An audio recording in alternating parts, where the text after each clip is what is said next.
What made you go into the love of pure Muay Thai other than pursuing like a straight up MMA career? I had a friend named Sean Cantor. He introduced me to Syndicate MMA at the time when I used to train. Who was it? Sean Cantor. Dude, he was my trainer, man. Oh man, yeah. He's from Hawaii, right? Yeah, he's from Hawaii. Can you give me some tips on what, like specifics on how he taught you the clinch? Body movement, if you can feel the person's body, you're flowing with the body. It's like jiu-jitsu. Sure. Like it's like hand control, bicep control, all that, I used to hate clinching a lot. What did you most learn in that first kickboxing match? I think it was, one, my cardio. My cardio sucked at the time. I really thought that you didn't need cardio, I always thought it was just the skills, but no, you need cardio for sure. What did you learn from being a chef that you transferred over to Muay Thai? I feel like being a chef actually helped me being a fighter as well, just because calm I can be as a chef, through those pressure. And I felt like I adapted that pressure into my Muay Thai, like. Interesting, bro.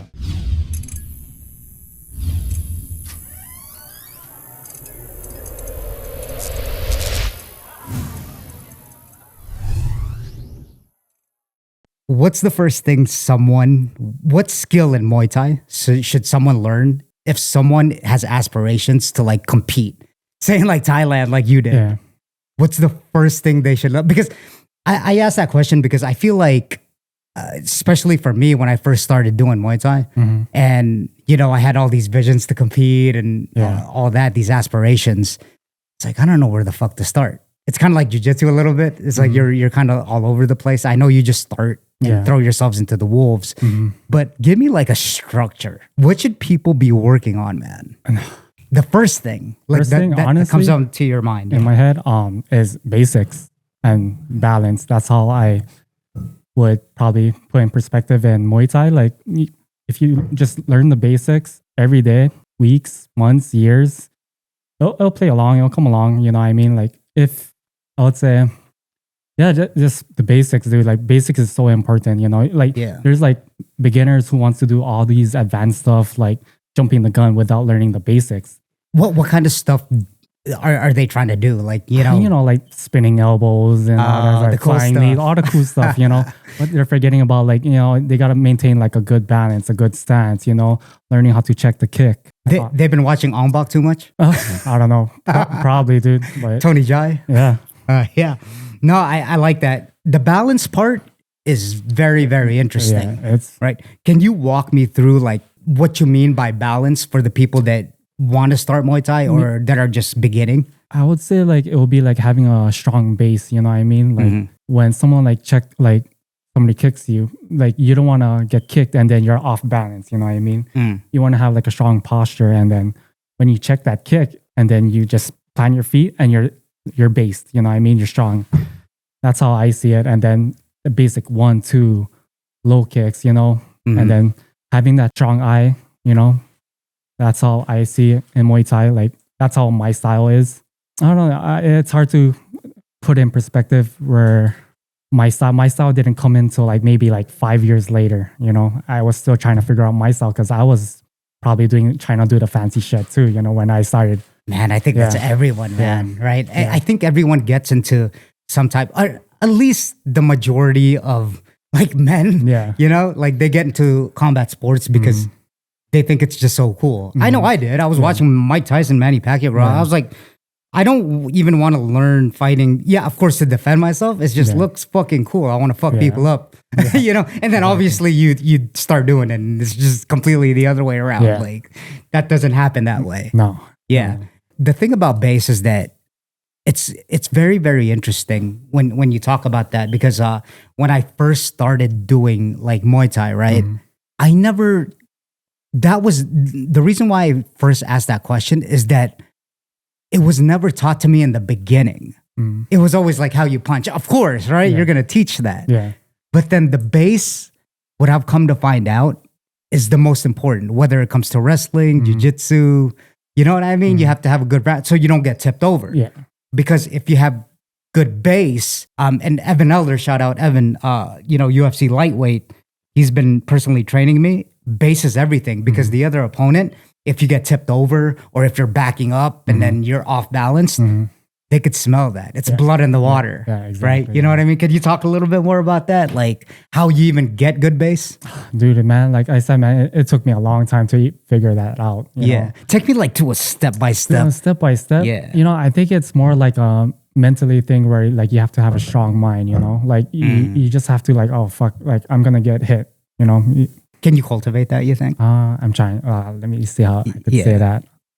More like it can't be a pussy, right? No, is that what you're trying to say? It's like, you know, you can have that. You can be scared. That's how I would say. Like people get scared, you know, and then they get all tense. That's yeah.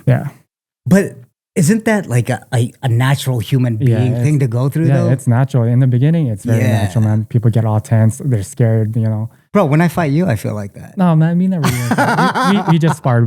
I know. Yeah. But then I'm like, I don't know if I'm gonna get swept. But so it's almost like, it's a skill to be had to get hit in the face. As weird as that sounds, right? Yeah. And I think that's why most people. I've often talked about this in the podcast, and I completely understand why people don't get into Muay Thai. So, say a lot of people in jiu-jitsu that I roll with, right?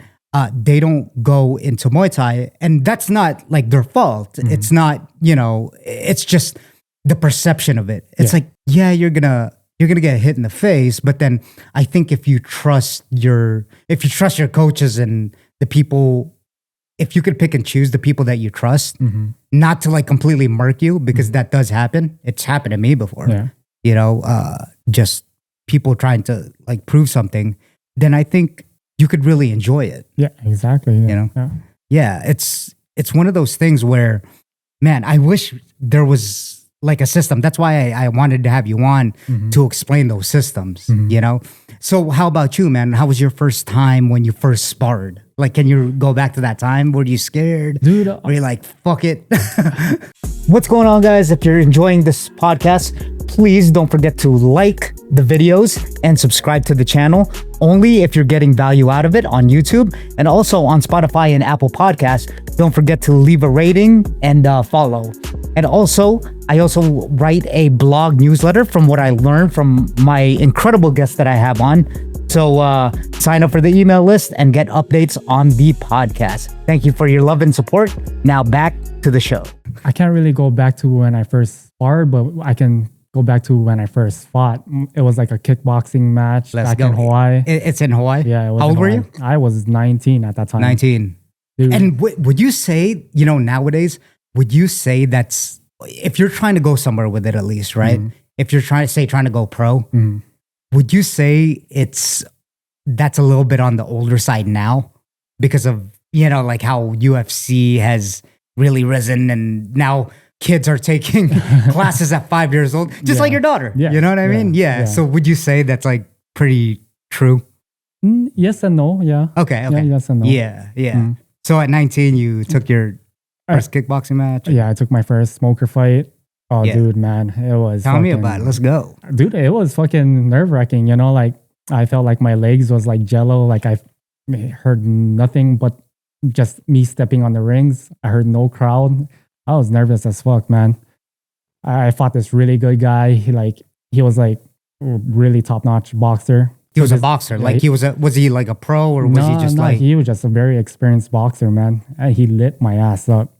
Really? Yeah. Like on the, so you said it was a kickboxing match, right? Yeah, it was a kickboxing match. But then he was more lighting you up on the punches. On the punches. Yeah. He was sitting heavy on it or what? He was sitting heavy, man. I felt like after we fought, like I felt like I had fucking, like I remember I told my coach like, hey, I gotta throw up. So I think I got a slight concussion for sure. Yeah. And then after that, man, like it kind of made me like look back, like, do I really want to do this? Like, but you know, I took a step back and then like, you know what? I'm not gonna like give up and I'm gonna still kind of try. And then 4 months later, that's when I got my first MMA fight. 4 months later. Yeah.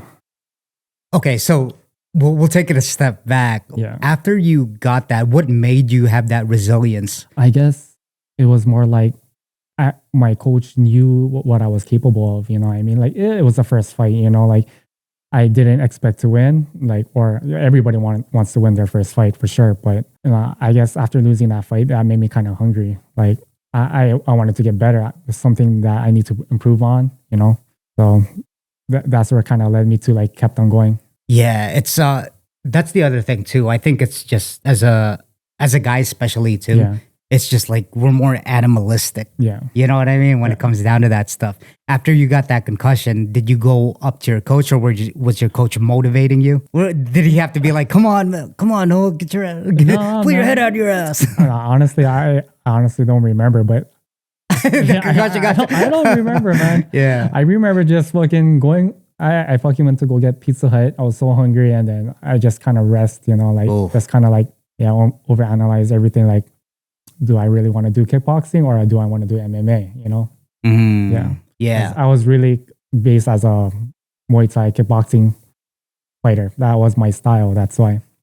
And I felt like I was discouraged from what I was like I thought my kickboxing or Muay Thai was good, But, I think it was more like a nerve. Like I couldn't fight. Oh, that's so fascinating. Yeah. So you were kind of, you were disappointed in yourself because you thought you could have done better based on whatever training you had before. Yeah. But it was your first fight, right? Yeah. But then doesn't everyone think that way? Like, when everyone hits pads, they're king on the pads in the bag. Yeah. But like Bolo Young said on Bloodsport, bags don't hit back. Yeah. It feels like if I look back at my old videos of me holding bags, I'm like, damn, that's fucking no. I'll look at that like, it's terrible. It's legitimately like my first podcast. I look back at it. I'm like, oh, next one. Next one. Yeah. I mean, that's good for you that you didn't quit though. I mean, this is obvious, but then that's how you get good at anything. Yeah, exactly. Right? Yeah. I wasn't going to take that first loss as I'm just going to stop.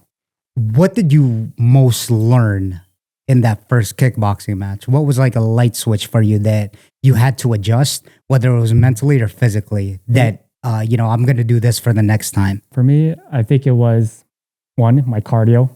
My cardio sucked at the time. I really thought that you didn't need cardio, I always thought it was just the skills, but no, you need cardio for sure. And the mentality of like the next time, sometimes you get hit, you have to face the fact that you're going to get hit no matter what. Yeah.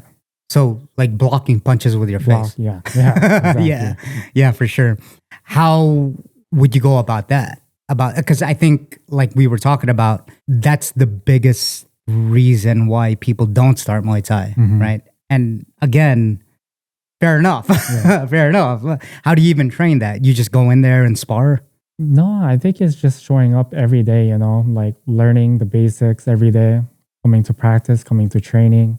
I think that's once you do that every day, I think it'll pick up, Yeah. And then moving on to when you had your first MMA 4 months, how did that lead? That's completely different, man. That's a completely different transition. Different transition, man. Like I had to learn how to, at the time I wrestled in high school, so I kind of knew some stuff, and then I had to learn how to do jiu-jitsu. Yeah. So, and then it's weird because that first fight, like I won by a TKO, but I was fighting on the ground most of the time instead of standing up. Oh, the first MMA fight you won by TKO? Fight, yeah. Really? Yeah. How'd you do it? It was a ground and pound, second round, I remember. Really? Yeah. How did you get him on the ground though? You wrestled him down or did you like knock or... I remember he tried taking me down and then I sweeped him and then I landed on top of him on a mount and then I just started ground and pounding him. And it was funny when I was like ground and pounding him, I looked at ref like, hey, are you going to stop the fight, man? Like, fuck, I'm getting tired. Yeah. I was like, you better, exactly. Yeah. It was like, before he recovers, okay, and gets up. And it was my first MMA fight, so it was a little different too. Like I had the same jitters, like I did not hear the crowd. Like all I heard was footsteps. It was like white noise. So, yeah. Were you more hesitant of the MMA fight because there's so much more that goes into it? I know that you just said that, you wrestled in high school. Or was it high school? Yeah, high school. High school. Did you wrestle in college at all? No. Okay, so you at least you had some background into it. But how about like the jiu-jitsu aspect? Since you weren't experienced in MMA yet, were you scared of that aspect to where you lacked that knowledge? No. Actually, picked up jiu-jitsu pretty quick, you know, like I really like grown into it. Like I really liked it a lot, you know? Yeah. Yeah. What made you, so you do pure Muay Thai now? Yeah, I do. Like straight up, like pure Muay Thai. What made you go into the love of pure Muay Thai other than pursuing like a straight up MMA career? What was it about this Muay Thai? Honestly, like ever since I moved to Vegas, like I just remember watching, like I had a friend named Sean Cactor. He introduced me to Syndicate MMA at the time when I used to train. Who was it? Sean Cantor. Dude, he was my trainer, man. Oh man, yeah. Dude, he's from Hawaii, right? Yeah, he's from Hawaii. We trained with him for like 2 years. Yeah, we went to elementary, intermediate, high school together, you know? Yeah. But yeah, he took me to Syndicate MMA, and then there was like a lot of like Muay Thai fighters there, and I was like starstruck, you know? I think I saw like Chaz Mulkey, and I was like, oh, that's him. Chaz Mulkey like can't stop crazy, you know? I used to like grow up watching that. Who was it? Chaz Mulkey. Okay, yeah. And then, I don't know, I saw Master Nope, and I saw like a legit like Thai trainer. I was like, oh, I want to train with this dude, you know? So I guess I fell in love more of the art of Muay Thai. Like I could really see myself doing that instead of like a gritty MMA, like. Yeah. And then I started to like not doing jiu-jitsu at the time. I was like doing more Muay Thai and being more focused on Muay Thai. Was it something about like the grappling aspect of it that you didn't like? Yeah, you know, like I think it was my third MMA fight. I was fighting a wrestler, and dude, his ground was really good, you know? And then I think after that fight, like I just didn't want to go on the ground anymore. Like I just wanted to do Muay Thai. I just wanted to stand up. Dude, what I've learned from, you know, training MMA and like the wrestling aspect of it, I know that wrestling is arguably the most important, skill to have. At least have some wrestling defense, you know, if you're gonna go in there, because you will get murked, you will get controlled on the ground. But then I was talking to Joanne Calderwood, right? Shout out Joanne. And we were talking, and then I think for the most part, everyone hates wrestling, man. Yeah. Everyone hates doing the drills, and kudos to them. Yeah, you know, the people like you that wrestled even in high school and, you know, college and all that, because even just the warm-ups make me fucking tired. Yeah. It's like fireman carries, you know what I mean? Crazy, all those types of drills. I'm like, dude, this is so crazy. Yeah. And then I'm sure the strikers, they expect to bang. Yeah. And then all of a sudden they're getting controlled for 5 minutes, 5 rounds. Yeah. It just breaks your will. Yeah, it does. It definitely does. It breaks your will. Yeah, man. Yeah. So now so just for some context, you know, me and you trained for a bit of time at Syndicate, right? Yeah. And that's why I wanted to have you on, because, man, your Muay Thai was really, really good. And where did you learn all that? But after you left Syndicate, was it at Syndicate? You know, that you learned like that. Shout out to AJ Matthews. He's the one who. Yep. He's the one who, down in Oceanside, San Diego now, right? Yep. He's the one who made me love Muay Thai again. You know, because I moved here in 2014, and then I guess I was like caught up with like the party scene. You know.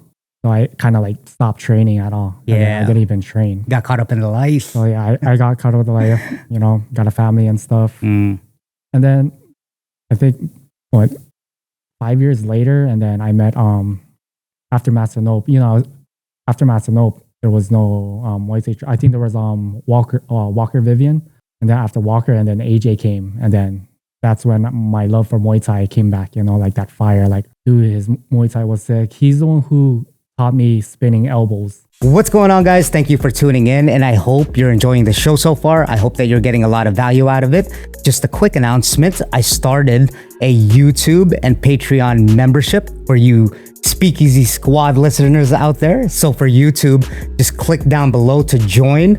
And also for Patreon, I'll post a link down below so that you could join for you Spotify and Apple podcast listeners out there. What you get is behind the scene footage and early access to podcasts, some pictures, photos, and whatever behind the scenes shoots that we do. So click the links down below, and all the proceeds, actually all of it goes into this podcast. So to enhance productions, to get bigger guests on, all of it. So thank you for your love and support. And now back to the show. Oh yeah, Yeah, that's when it got crazy. Yeah, that's when it got like pretty crazy. You know, he taught me all these the clinch, the sweeps, man. Like he hands down to him, like he got my clinching so good, and I don't know how to explain it. Like the way how like Is it the way he structured it or how he Yeah. explained it? the way how he explained it, structured it, it was crazy. Really? Mhm. Yeah, man. But I've never got to train with AJ, but then Johnny Parsons, Yeah. you know, he was good friends with him. Or yeah. They're good friends. And, Yeah, you know, I've heard a lot about AJ Matthews. Even when I was living in San Diego, actually, Yeah. my MMA coach knew who he was when he was training down. He was a trainer down in Syndicate over here yeah, before I even trained at Syndicate. yeah. So, yeah, shout out to him. Can you give me some tips on like specifics on how he taught you the clinch? I don't know. It was more like everybody thinking like clinching is like where you always have to grab the head and then you gotta knee the face, right? And that's exactly why I asked, because it's, you know, a lot of people don't like the clinch game. Yeah. That's the same thing with wrestling. Yeah. A lot of people, they're just like, oh man, I don't want to, you know, because it's so tiring. And then it's so taxing on the neck. Yeah. You have to have a good posture, right? Yeah, but go on. What were you saying? Like how, you know, a lot of people think that it's grabbing the neck and grabbing kneeing. that kneeing, you So know, like, what's it about? dude, I don't know. I feel like it's like body movement, you know, if you can feel the person's body, you're flowing with the body. It's like jiu-jitsu, Sure. you know, like it's like hand control, you're good. bicep control, all that, you know? Yeah. So I think that's where I kind of like really, I used to hate clinching a lot. I fucking hated clinching, but until I met AJ, dude, I fell in love with clinching. Yeah. Yeah. Maybe this is for myself, but then was there something that struck you about like what he taught? It's like when you had a light bulb moment when you were like, oh, that's how you clinch. Because even till this day, admittedly so, that whenever I clinch, sometimes I just don't know what the fuck I'm doing. I'm like, I have my head up here. Yeah. I'm swimming under, obviously, trying to get position. Yeah. And just like you said, I'm like, okay, well, I'm trying to break their posture. Yeah. And I'm trying to steer wheel them. You know what I mean? Yeah. Is there like a light bulb moment or something that, or one of your go-tos that you're like, okay, I think this makes a lot of sense. I think the sweeps, man. It was the sweeps that intrigued me, you know? Really? Yeah. You mean knocking someone on their back or just like... Just like catching them off guard, you know? Like out of nowhere, like Yeah. it's just like a blink of an eye. You get swept and you're like, what the fuck? I'm on the ground. No, for sure. Yeah. Yeah. So that's where like it really intrigued me, like where I wanted to get better. Like, oh, this is sick. Like I want to get this down so bad. Yeah. Man, that's so fascinating, man. I was training one time and this guy, I forgot his name. I would have shut him out, but then I have a video. I caught it on video. And I think it was the first time that I really got swept. You're right. It's almost like you got knocked out. All of a sudden, you're just on your back. Yeah. Right. It's like it happened so quick that you're unconscious of it. Yeah. It's crazy. It's like such a like, dude. It's such a like a letdown. Like it feels like, damn, man, this fool fucking like swept me. Yeah. Like, in Muay Thai, it's not a lot of points, but it's more like when you're getting swept, it feels like they're taking control of the fight. Like, damn, I got swept again. Exactly. Yeah. You're right, man. It feels, it almost feels demeaning. Yeah. Like to your exactly. ego. Yeah. It does definitely do that to you. And interestingly enough, right? You see that in like the majority of, at least the Muay Thai fights that I watch, the other guy that's on the floor, he's like getting up right away. You know what I mean? It's kind of like when you go bowling and then you hit a gutter ball. Yeah. And all of a sudden you have to look back at your friends with shame. Yeah. Especially when like the coaches or the crowd, they go like, ooh, or like, ooh, hey. Like, fuck, this fool got swept. This like, guy. And then you're trying even harder and then you just like, that's not what you're supposed to do because your emotions get to you. Exactly. Yeah. You just got swept on your ass. Yeah. So man, dude. So you fought, how many times did you fight in Thailand? I just fought once. Just once, right? I saw that on your social. And man, tell me, was that like a bucket list kind of thing? You were like, man, I want to train in fucking Thailand. It was more like, I was even like constantly training. It was like 1 month in, like, hey, you want to go to Thailand? There's going to be this tournament, you know, you're 1 month in. So was that like, in the famous stadium that they... No. It was in Phuket. Okay. Yeah. It was just like a tournament. Yeah. I forget what was it called, but it was just a tournament. No, nothing crazy. It wasn't like a big stadium fight, you know, but it was like all over the world with like really good fighters, you know.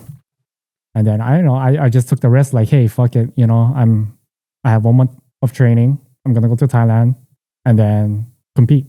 It was a tournament. So you just decided to go. I just decided, like, hey, fuck it, let's go. And at the level that you were at, how long was this ago? It was last year.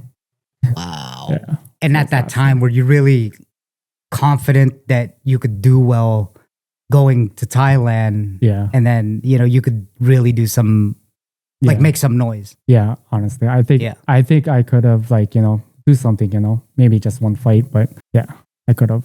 So can you walk me through that fight, man? How'd you feel? Like, you went to Thailand. How was the training regimen, man? Like, honestly, I really hate talking about this. Okay. Yeah, but, you know, I ended up fighting like one of my good friends' fighters, Danny Pinto, his fighter.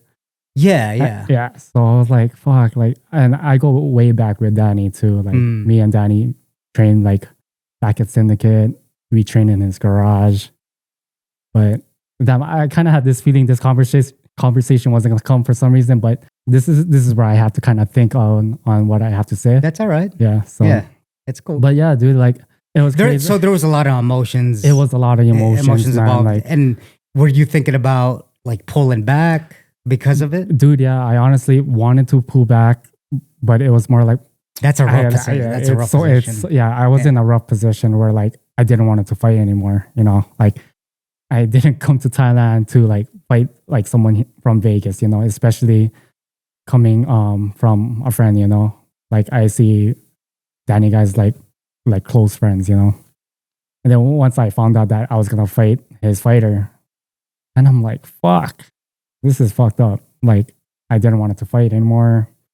I was thinking of pulling out, but like I didn't want it to pull out. You know? Were you already in Thailand by then? Yeah, or were I was already in Thailand. And did you find out that news in Thailand? Yeah, I found that news in shit. Thailand. So there was literally... Yeah, like literally, the promoter was like, hey, like we can't have like two USA competitors to be in the same bracket. Like one of you guys have to fight in the beginning. And I'm like... Wait, what do you mean? I don't know. That's what it didn't make sense. We can't have... but both the... So...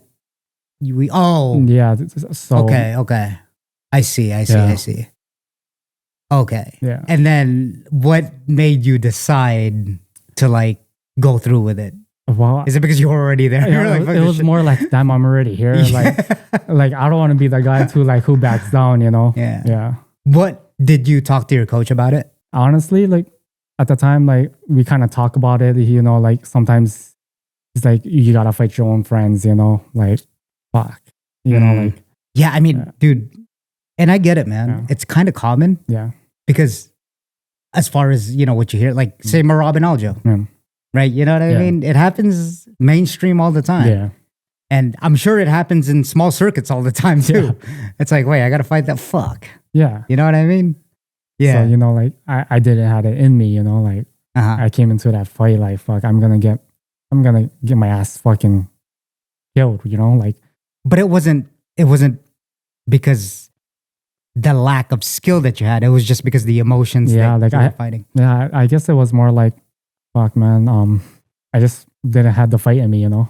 So I just went in there and then tried to do the best as I can, you know. Yeah. Yeah. But then again, you weren't fighting like Danny Pinto himself, right? No, I was. Did you know the guy that he was coaching? Yeah, I did, man. You did? We're actually training partners right now. I'm training at Pinto's Muay Thai right now. So, oh, really? Yeah. Okay. Yeah. Yeah. So yeah, I definitely know John. John is fighting this week. Shout out to him. Yeah. Really cool guy. Yeah, no, dude, it's just a bunch of mixed emotions. Like to this day, like I still kind of think about it, you know. But was there a lot of, after you guys fought, you know, did you feel some type of way about it? Were you like, fuck? I mean, or after you fought, like, okay, I'm glad that's over. Yeah, how did you feel? It was more like, you know, I'm glad this is over. Like I wanted to like, I would say I wanted to show like the real me. Like I wanted to like actually show my Muay Thai. So it was more of like, fuck, I need to get back in, you know, like I did. It was because I felt like I didn't fight my fight, you know. I wanted to actually show my skills and like actually fight. So I fought like maybe 8 months later in not Chicago. Forget where's that. In Chicago, you said? Yeah, I recently fought in last year in not Chicago, Indiana. Indiana, Yeah, I fought in Indiana for Prime Promotion. That's when I last fought. Yeah. And what ended up happening there? Oh, I ended up like, it was a really good fight, you know. But you just came with the guy? No, like I wanted to have fun, you know. Like basically I just wanted to show my Muay Thai, whatever I learned from all the coaches I had. Like I just wanted to lay it there, you know. Like you wanted to show like a masterclass of what the skills that you accumulated. That I learned from, you know. Yeah. Damn. It wasn't like, oh, I needed to fight. Like I just wanted to show my Muay Thai skills, you know. Like, yeah. When you fight in Muay Thai, right? And obviously it's so primal. You're hitting people in the face. And I mean, you're getting kicked. You get, I can only imagine. And I understand like martial artists, you've been training long enough for you to kind of check it. Yeah. You know, it's just but then still, you have to go in there with a mindset of maybe killing the guy. Yeah. Is that how you approach the fight, or are you trying to be all zen? No, yeah, definitely. I try to be all zen, you know. Like, I try to be happy in there, you know. Like, really? Yeah. But I have my moments where like you get somebody good, you know. Like I remember one of my first coming back to fighting was back in like 2022. Was my Muay Thai fight, and I remember like I did a spinning elbow on this dude, and then I was pretty shocked that I landed that clean. And then all I remember was like I had this kill, like, yeah, come on, like let's go. How did you land that spinning elbow, man? Dude, he came with like a cross, and then I slipped across, and then I came with a spinning elbow. Well, really? Yeah. So you caught him in the middle of like, like you countered it pretty much like a counter. That's something I learned from AJ, you know. Oh yeah. Yeah. Damn. Yeah. So looking back at it now, are you still in love with Muay Thai as you were? How old are you now? 33 now. 33 now? Are you still in love with it as you were like, well, you just competed last year. Yeah. So that was recently. How do you feel about it now and how many matches did you have before we I only have 5 Muay Thai fights and 3 MMA. 5 Muay Thai fights and 3 MMA. Yeah. So how do you feel about it now? Are you still, gun ho about it? No, honestly, like I'm trying to find a balance, you know, like I really love Muay Thai, but at the same time, I love doing sushi. Yeah. I love being a chef, you know, that's more like the safe side, you know, the safe path instead of always getting hit in the head. Sure. Yeah. All right, man. That's a good transition. What made you become a sushi chef, man? Dude. We'll get back to fighting. But yeah, for sure. I don't know, man. Like I had this one friend that like, hey, you want to try do sushi? Like I'm at this spot. This is back in Hawaii. And they're like, yeah, for sure. Like I'm down. And then he got me in. Is it because you just needed the money? No. At that time? Oh yeah. being like 20 years old. Right. That's what I mean. Like, you're down to like trying out new things. But yeah, he got me in this sushi job. And then, you know what? 3 months of doing that sushi, I hated it. I fucking hated doing sushi, to be honest. Is it because of the prep? It was really strict. My chef was so strict on me. Like, so I guess it was a good thing that he was strict on me because he wanted to see how thick skinned I was, you know? Like, there's not a lot of chefs now, like, are really thick skinned, you know? Like, they take it to heart and they're, like, fuck this, I don't want to do this. I'm out. But he's definitely molded me to be the chef that I am today, too. So, yeah. You know what's interesting? Just for some context that, like we talked about before the podcast. Yeah. I've worked as like a server bartender. I've worked in the industry all my life. I was a food runner, and I got close to a lot of the exec chefs, and I know how it runs. Well, not know how it runs, but then I could kind of see what they have to go through, the long hours that they have to work, and it's very, very taxing. And I understand why a lot of chefs are like that because they pay attention to detail. Food is art, man. Yeah. A lot of people, they don't understand that. It's an art form, I think. Yeah. And it's just so referring to what you were talking about back in, when I was working, in like when I was 25, particularly in like Wolfgang Puck, right? Yeah. There's these chefs that would throw plates and stuff like that. I mean, those, you know what I mean? Yeah. I mean, that happened at the majority of restaurants that I worked at, though. Yeah. There's like, Rick Moonan's, not to expose anyone. I mean, it's normal. Yeah, it's normal. It's pretty much normal, right? Like to other people, they're like, what? Yeah. But then, like you said, it grows you a tough skin. Yeah. At first, I was like, dude, what the fuck is this guy yelling? Or, why is he doing that? But then at the end of the day, it's like, because he needs to do that to keep his guys in line. And I know there's other ways that you could do that. Yeah, definitely. But then again, nowadays in the soft ass culture, they'll just cancel you for doing that, right? Like it's like human resource will come to the chef now. It's before you couldn't do shit. No. Yeah. With the place that you work at, is it more of like a calm environment? Is there still some of that kind of? Sometimes I gotta watch what I say and from here. But like, hey, come here, man. Let's go to the corner. That's what I have to do now. Yeah, I have to bring them in the corner, and talk to them. And then sweep them real quick. Yeah, and I don't really check them too hard, I'm trust me, I'm like the nicest chef you'll ever meet. Nicest chef. But then when you have to, really, I'm pretty stern with my guys, Yeah, I tell them what it is, but I try to be that friend and that chef. Yeah, it can teach you a lot, man. I mean, that's why I like to talk to people. That are in martial arts, no matter what discipline it is, whether it's Muay Thai, Jiu-Jitsu, because they have a common ground, right? It teaches you to live in humility. Yeah. Right? It teaches you to be calm. Yeah. Because when I was in the food and beverage industry, when I trained Jiu-Jitsu and Muay Thai for like 2.5 hours being there, the most minuscule task or minuscule things that people would say to me, I mean, all right, whatever, dude. Yeah. You know what I mean? Because I definitely know what you mean. You let it out the gym, right? When people get mad, when they go off, I know it's like sometimes it's a biological trait, right? But then some people just don't know. Yeah. It's like, yo, chill out, buddy. Okay? Yeah. It's not the most serious thing in the world. Yeah. And I feel like people are just projecting their anger issues on you. Yeah. That's why they need to expend that energy somewhere else. Exactly. That's why it's like, for the most part, and correct me if I'm wrong, that's probably like why you're as calm as you are. Right? Like I've known you for, a while, like training with you at Syndicate. And you've always been that calm guy. Yeah. I mean, if I didn't know you and then I saw you, I'd be like, oh, fuck, like this guy will fucking fuck me up. No, you know what I mean? Yeah. But you have that calm demeanor. And I think that's through martial arts. Yeah. Would you... I definitely believe it's definitely through martial arts, that's why I'm so calm at work, What would you say learning Muay Thai, how can you apply it to like a everyday life? Just like what I talk about. What did you personally take from doing Muay Thai? And then, it could be anything. It could be raising your kids. It could be being an executive chef.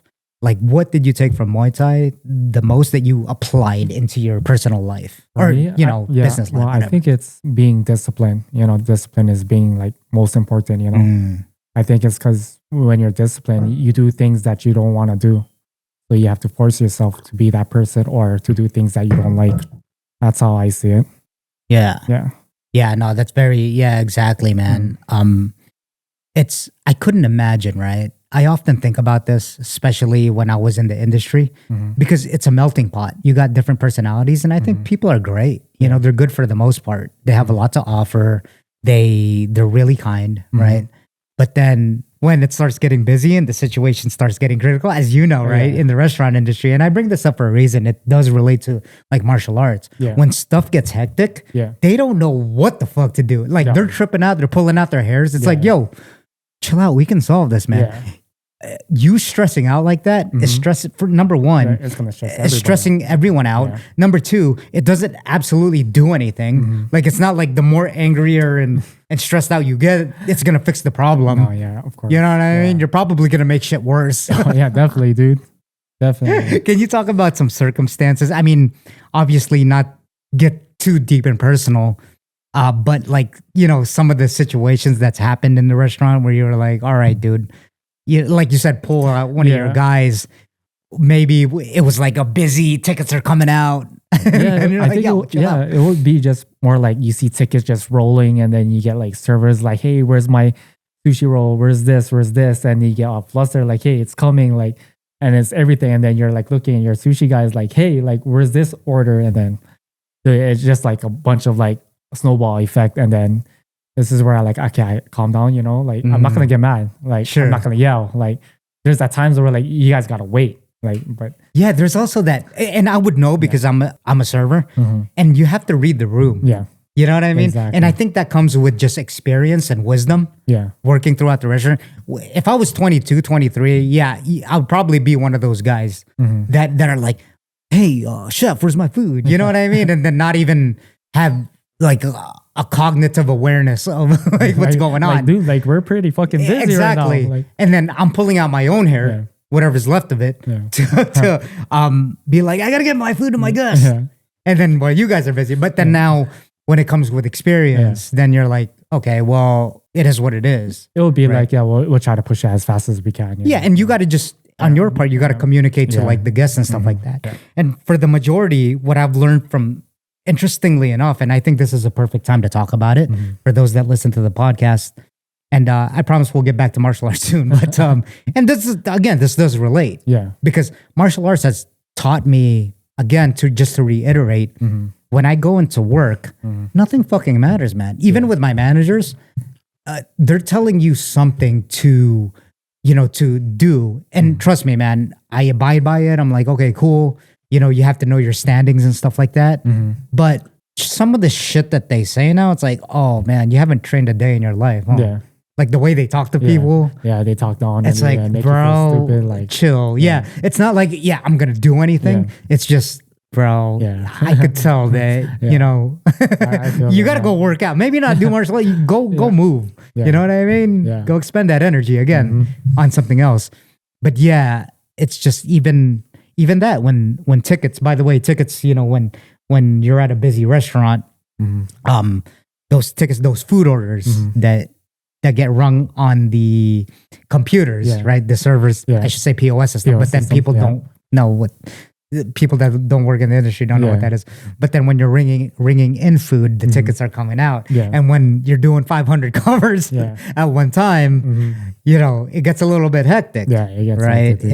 It gets really hectic, especially if you, with the level of specifics that you have to put into that food, right? Yeah. It's not just you throw something together, like, you have to take your little tweezers and kind of put the truffle on or Yeah. something like that. Yeah, man. So, and what about this one, man? Could it be the other way? What did you learn from being a chef that you transferred over to Muay Thai? That's a super good question because actually, like, I feel like being a chef actually helped me being a fighter as well, just because how calm I can be as a chef, through those pressure. And I felt like I adapted that pressure into my Muay Thai, like Interesting, bro. That's a good one. that's a good That's one. why I came up with that name, Killer Chef, like, Hell yeah, dude. yeah, it was more like that. I applied that pressure into like fighting because it helped me relax. It helped me like be in the moment in the fight. And I totally forget how to I don't care to get hit. I'm here to have fun. Like, hey, let's fucking do this. Let's fight. It's a weird mentality I picked up, like I wish it came like 10 years ago. And I felt like I would have probably did pretty good like 10 years ago, But fuck, man, like now, like starting fighting again at 30, like I started coming back to fighting at 30. And I told myself like, I'm going to give myself maybe 6 years of like just fighting Muay Thai. So that's where 3 years in already, I got 3 Muay Thai fights from 2022 already. So hopefully I can get like a couple more in, Dude, Yeah. I think that's muddy. Yeah. That's so muddy that you said that. Like being in the restaurant industry, man, Yeah. they coincide Yeah. because when it's hectic, Yeah. even I'll just talk from like a service position, and I'm sure you see them all the time when they're running around with their heads cut off. I'm just like, number one, you can only do what you can do. Yeah. Again, being stressed out isn't going to make you move 10 times faster. Yeah. Like looking at the steak isn't going to cook any faster, right? How Yeah. some servers will go over Yeah. there and be like, it's like, Yeah. what are you waiting for? Yeah. Like, you know what I mean? Yeah. It's not going to cook any faster. You just sit there, Yeah. look at it. So that's the same thing with taking tables. Yeah. Like okay, you could only get to so many tables, and then you're with the service that you're gonna provide them. Yeah. You're not like, okay, what do you want, guys? Okay, this is it. All right, let's go. Yeah. You know, you're gonna do your spiel, but then when stuff gets hectic, that's how you know. Even when you spar someone, you're gonna do the best of your ability, and then that's all you can do. Yeah. Yes, there's gonna be these little nuances, right? Like you're slipping, you're sweeping, you're trying to figure out how to move the body when you're in a clinch. Yeah. Right. But for the most part, you're almost like just in a flow state. Yeah. You're calm, you're nice, you know?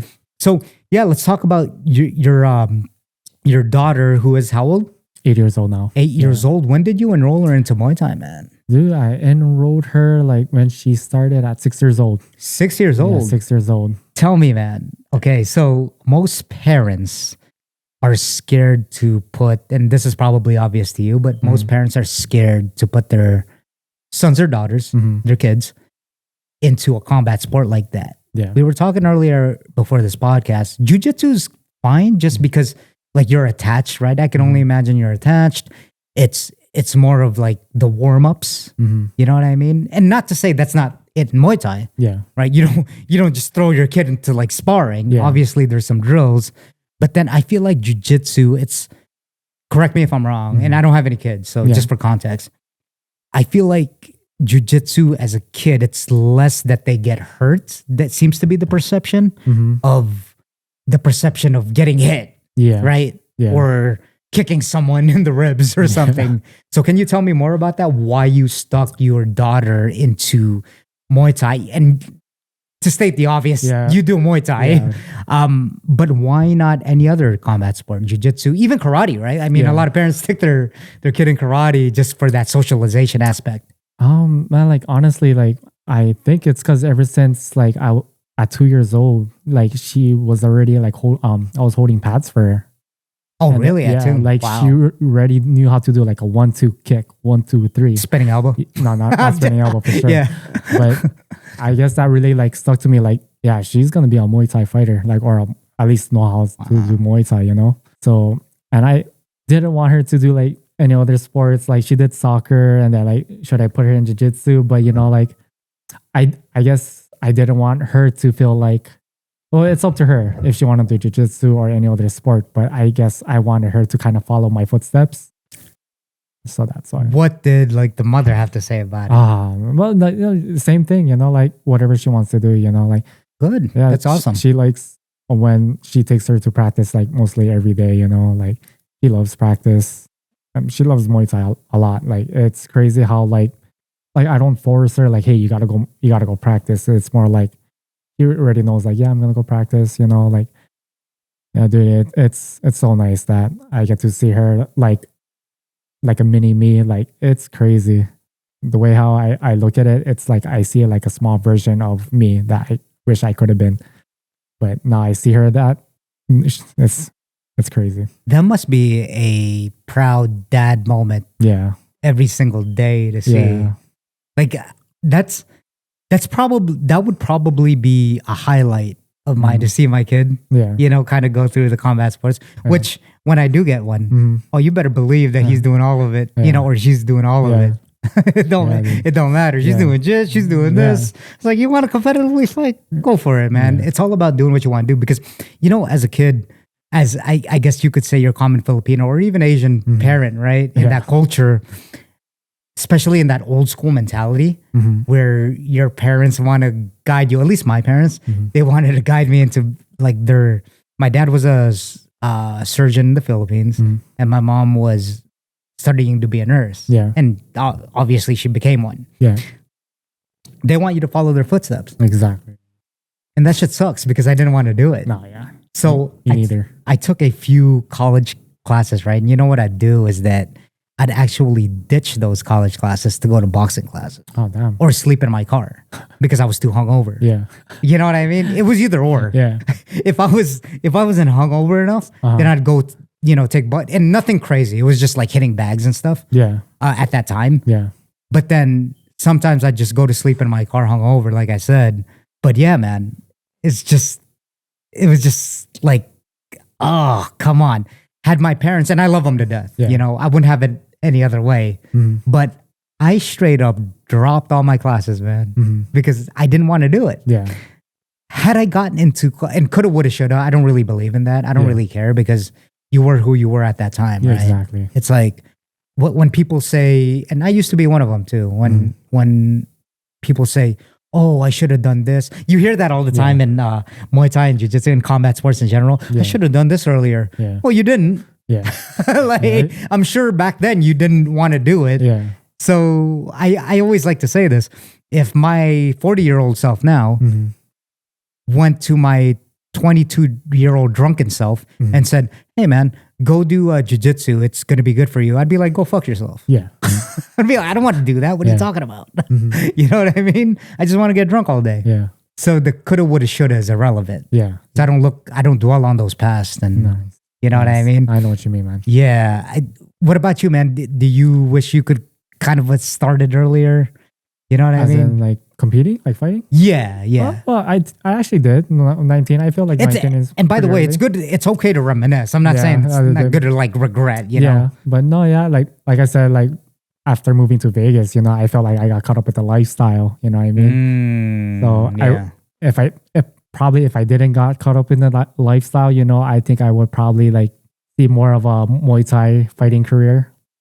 That's how I would see it. Let's talk about that a little bit, okay? Yeah. Because me and you have similar paths. And if you don't mind talking about it. Yeah, of course. People know it's not a secret. Yeah. I've been pretty much a drunk all my life. I don't know if it's due to it's definitely due to a predisposition in, you know, like a gene predisposition because my dad's side of the family, they were all alcoholics. My dad was the outlier. Like he quit at like 32. Yeah. Which is crazy. Yeah. Because the rest of his family, they died from like alcoholism, his brothers and stuff like that. And yeah, I mean, I'm sure I get some of that and then from that. But anyway, yeah, I was that guy in my 20s that, like I said, I was hungover, right? Like in my car. And then I'd go to clubs just because I thought I knew what the Vegas lifestyle was. I thought that's what you were supposed to do. Exactly. That's what And I was hanging around with friends that did the same damn thing. Like, you know, with what's nightclub promoters, right? At that time, you know what I mean? They'd like try to, oh, how many girls are with you? Okay, free bottle. And I thought that's just what you're supposed to do. Looking back at it, I just felt like a jackass being at the club with my friends with my hands in my pocket. Thinking I get chicks. You know what I mean? That kind of stuff. And then I'm at the bar by myself, like bobbing my head like an idiot. When I look back at it, how was your thing at that time, dude? Pretty relevant. Pretty much the same thing, you know, getting drunk, going to fucking raves, you know, like blacked out. I only blacked out once in my life, but no way. That's it? Yeah, that's it, man. Wow. I think good for you. Yeah. Then after a while, man, like after I got my first kid and then got a family, you know. How old were you when you got your first kid? 24. You were fairly young. Yeah, I think 25 or around there. Yeah. I mean, that's a blessing though. Yeah, man. it's a blessing. Yeah. And then would you say that changed the trajectory of your life around? It definitely changed. Like completely? Completely. Like, or did it take some time? It definitely took some time, you know, because I was still in that stage like, oh, I want to party. Like, you know, I still want to go to raves and shit. Like, but yeah, dude, like after like my daughter, like it kind of made me like, okay, I gotta like chill, you know, I gotta take a step back and then kind of like pursue things in my life as like what I purposely came here to Vegas for. Because when I came to Vegas, I told myself that like, hey, I'm gonna be a pretty decent, good sushi chef and a pretty decent fighter, you know? Like that was the two paths that I wanted to really follow. Even at that time, a sushi chef. Yeah. Wow. Yeah, that was the path. Look at you, man. And it's crazy how like it's the path that it's like it was like, whoop, you know, like I mean, it's dips and valleys, right? It's kind of like we go through this thing. It's just life in general. Yeah, dude. So it's crazy that how I found my love for Muay Thai and sushi, you know. Yeah. So I mean, it seems like you're living the dream, man. I couldn't. Yeah, I'm okay. You know, I don't want to say I'm like living the dream. You know, I'm still like trying to make the best out of it. You know. Sure. Yeah. We all are. Yeah. But then, okay, that too. I'm glad that you kind of we brought that up because I believe that we're our harshest critic. Yeah. You know what I mean? Yeah. Like it's hard, even for me, man. It's hard to pat myself in the back, even though we should be celebrating like small wins. Yeah. And you know, that cliche saying of it's all about the journey. I think it really is. Yeah. Because when you look back at it, right, everything's in hindsight. Hindsight's always 20/20. Yeah. And when you look back at things, you're like, oh, I'm glad I went through that. Yeah. But only when after you've been through it and then you look back at it. Yeah. During that time, you're probably like, fuck, man. Yeah, exactly, man. Bullshit. Yeah, exactly. Yeah, that's so fascinating. So what are your plans with like your daughter? Is she gonna keep doing Muay Thai? Does she want to compete? What does she tell daddy, man? You know, like she's kind of like me, you know, she's very hesitant. Like she when she's at practice, like she's like so into it, and then I keep telling her, hey, so when do you want to compete again? You know, like because Has she competed? Sorry, I didn't even ask. She didn't really compete. She did like an in-house sparring match, you know. Yeah, right. So, like maybe a PKB. Yeah. Like, But it wasn't like nothing crazy where like full semi-contact. It was just like a sparring, just to get that feel. Cool. But I definitely want her to, or if she wants to, like start competing by next year. You know. Like I could definitely see it in her, and she's just kind of like either like nervous, scared, shy. It's all that emotions, you know, and that's perfectly normal. And absolutely, man. I'm trying not to rush her, you know. Like if you're ready, you're ready. Yeah. How are you guiding her through that? Because I know she loves Muay Thai, but then are you ready for like what comes with the wins and the losses? Because I think that's where it really hits. No. Yes and no. Yeah. That right, like, I haven't to really, deal with that. To deal with that, I haven't. It's funny. I haven't really thought about that yet. Right. You know, because it's not the fight that I'm so much worried about. It's more of like, is she gonna quit? Is that gonna break her spirits? Yeah. As a parent, how do how are you gonna navigate that? How do you think you're gonna navigate that personally? Honestly, it's kind of hard to tell. It's kind of like what? Yeah. When it happens, it happens. When it happens, then it'll come out. Yeah, for sure. Yeah. That's so crazy, man.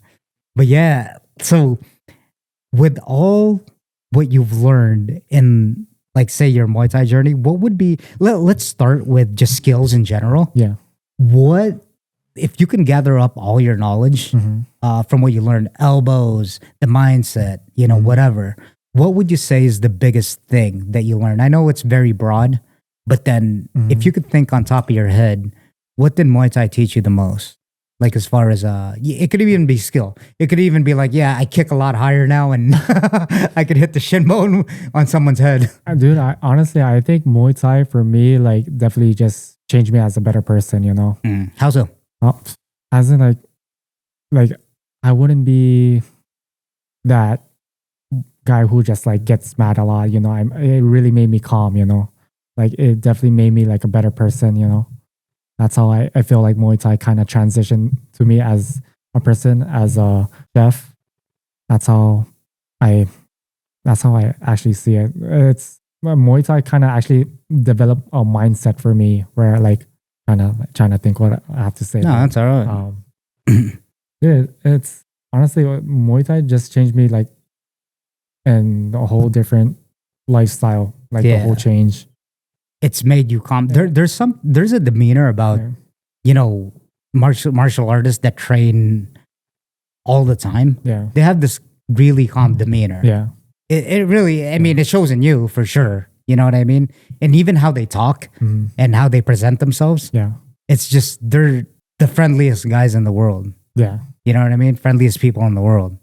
And you wouldn't even think of it unless, they had like cauliflower here. So, you know what I mean? Like stuff like that. People look at me like, what? You fight Muay Thai? Like, you fight? Like, they would never like thought of it, until. Well, I don't know. Which is kind of crazy because, look, you do kind of look intimidating a little bit because like the tattoos and stuff. Right? I mean, it's not just because you train Muay Thai, it's just because how you present yourself. That's not to say that we're delinquents over here, We're like prison killers in prison or something. But then it's like the identity, right? Yeah. Tattoos are still kind of tabooed. And at that time, when I didn't have fucking the tattoos, you did. I was like, damn, this guy looks intimidating. That's why I say, if I saw him in the street, I'd be like, oh, shit. You know what I mean? And now that you couple that with training Muay Thai, it's like, oh, damn. Yeah, but then it's completely the opposite. Yeah. Of like, your demeanor. So I guess, you know what? If someone, this is going to be not really directed towards like a tip in martial arts, but like you said, Noah was an executive chef at a very prestigious restaurant. And what would you say if someone had aspirations to be an executive chef? What's the first, like, say you're a sous chef, what's the tips that you're giving him, man? Because I'm sure that he has aspirations to like take your spot and then you're going to be like a regional executive chef or something. You know what I mean? Mm-hmm, yeah. So what tips would you give him now to be in your position, to kind of guide him? That's a good question, man. Like, I haven't really put into thought about that, to be honest. Well, here we go. The first thing that comes in your head, no pressure. That first thing that comes into my mind would probably be like, take it step by step, Sometimes you got to learn from your mistakes. Yeah, I'd argue all the time. You gotta learn from these mistakes. Yeah. And if you don't, then you're probably going to be a sous chef all your life. Yeah. You know what I mean? You probably don't want to be an exec chef or a chef anymore, Yeah, exactly. Yeah. Just to piggyback on that, I think that, and I've been thinking about this lately, is because sometimes I'll catch myself fall into it and then I'll realize who the fuck I am. It's meaning like you can't get complacent. Yeah.